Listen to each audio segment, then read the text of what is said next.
अरमान ने उससे कुछ नहीं कहा, बस उसे घूर कर बाथरूम में चला गया। अरमान के जाने के बाद आस्था ने एक गहरी लंबी राहत की सांस ली और बोली, हाँ, पता नहीं अब ये मॉन्स्टर हमारा क्या हाल करेगा। ये हमने क्या कर दिया? हमने उस मॉन्स्टर के मुंह पर ही उसे मॉन्स्टर कह दिया। भगवान जी, बस इस बार और बचा लेना हमें। वादा करते हैं कि इस बार तो हम पक्का आपसे मिलने आएंगे और आपके लिए ढेर सारा आपका फेवरेट प्रसाद लेकर आएंगे। बस अभी आप हम पर अपनी कृपा बनाए रखना। ऐसा कहकर आस्था मन ही मन में खुद के लिए दुआ करने लगी। वहीं दूसरी ओर दादाजी एक फोटो के सामने खड़े होकर नम आंखों से अपने बेटे की फोटो देख रहे थे। वो मायूस होकर कहने लगे, हमने सोचा नहीं था कि हम अपने अरमान की शादी कर पाएंगे। अब हमने उसे मजबूर करके उसकी शादी तो करवा दी है, लेकिन तू तो जानता है ना अपने बेटे को।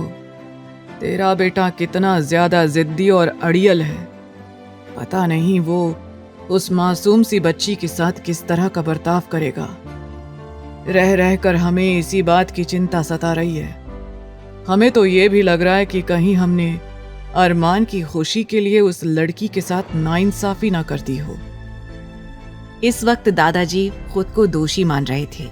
उन्हें ये लग रहा था कि अरमान की जिंदगी में खुशियां लाने के लिए कहीं उन्होंने भोली भाली आस्था की जिंदगी के साथ कुछ गलत ना कर दिया हो।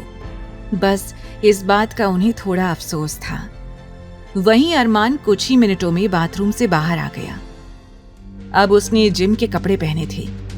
आस्था अब भी बिना अपनी जगह से हिले चुपचाप एक तरफ खड़ी थी, जैसे वो अरमान की गुलाम हो और अरमान उसका मालिक। अरमान ने आस्था की ओर एक नजर देखा और कमरे से निकल गया। आस्था जल्दी से बाथरूम में गई और नहाने लगी। आस्था खुद में बोली, इससे पहले कि मॉन्स्टर वापस आ जाए, मुझे यहाँ से निकल जाना चाहिए। इतना कुछ होने के बाद मैं उसका सामना नहीं कर सकती। वो सारे काम जल्दी जल्दी कर रही थी, क्योंकि उसे बस इस कमरे से निकलकर नीचे हॉल में दादाजी के पास जाना था और साथ ही साथ सब लोगों के लिए ब्रेकफास्ट रेडी करना था। तैयार होने के बाद वो अपने कान्हा जी को याद करती हुई बोली, कान्हा जी, आज मेरे साथ कोई गड़बड़ ना होने देना और कोई भी गलती होने से पहले ही मुझे बचा लेना।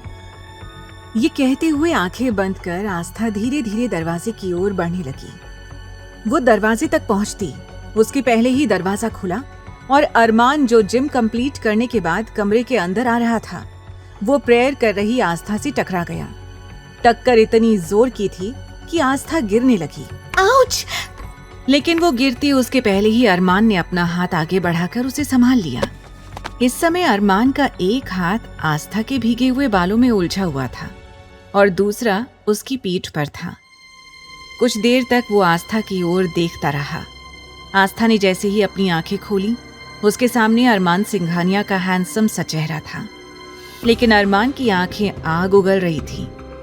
आस्था अरमान की आंखों की तपिश अच्छी तरह से महसूस कर पा रही थी और वो मन ही मन डरते हुए बोली, क्या भगवान जी, अभी अभी तो आपसे प्रे किया था कि मुझे आज हर तरह के लफड़े से दूर रखना, और आपने सुबह सुबह हमें इस मॉन्स्टर से टकरा दिया। तभी सामने खड़े अरमान ने कड़े लहजे में पूछा, तुम देखकर नहीं चल सकती हो? अंधी हो क्या? ध्यान कहाँ था तुम्हारा?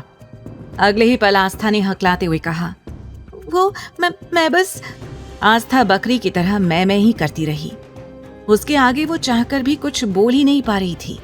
उसे कुछ समझ ही नहीं आ रहा था कि वो क्या बोले। अरमान आस्था की मैं सुनकर इरिटेट हो गया था। उसने तुरंत आस्था को छोड़ दिया और आस्था खुद का बैलेंस नहीं बना पाई और वो पीठ के बल जमीन पर जा गिरी। आस्था ने कराहते हुए कहा, मेरी कमर। आस्था की कमर में चोट लगी थी। उसने मन ही मन कहा, ये मॉन्स्टर हमारी जान लेने पर क्यों तुला हुआ है। अरमान ने उसे इग्नोर किया और कमरे में चला गया। आस्था दर्द से कराह उठी। उई माँ, मर गई मैं तो। कितनी जोरों से लगी है मुझे। अगर इस राक्षस को हमें गिराना ही था तो इसने हमें थामा ही क्यों? क्या भगवान जी, कौन सी दुश्मनी निकाल रहे हो यार। ऐसे तो मैंने कोई पाप भी नहीं किया है अपनी जिंदगी में। ये कहते हुए मासूम आस्था की आंखें भर आईं। वो अपनी जगह से उठकर खड़ी हुई और अपनी कमर को रगड़ने लगी। फिर धीरे धीरे नीचे हॉल की ओर जाने लगी, क्योंकि वो इस वक्त अरमान का फिर से सामना करने के मूड में बिल्कुल नहीं थी। आगे की कहानी जानने के लिए देखें अगला एपिसोड सिर्फ पॉकेट एफएम के यूट्यूब चैनल पर। और तेरे इश्क में के सारे एपिसोड्स को सुनने के लिए डिस्क्रिप्शन में दी लिंक से डाउनलोड करें पॉकेट एफएम ऐप।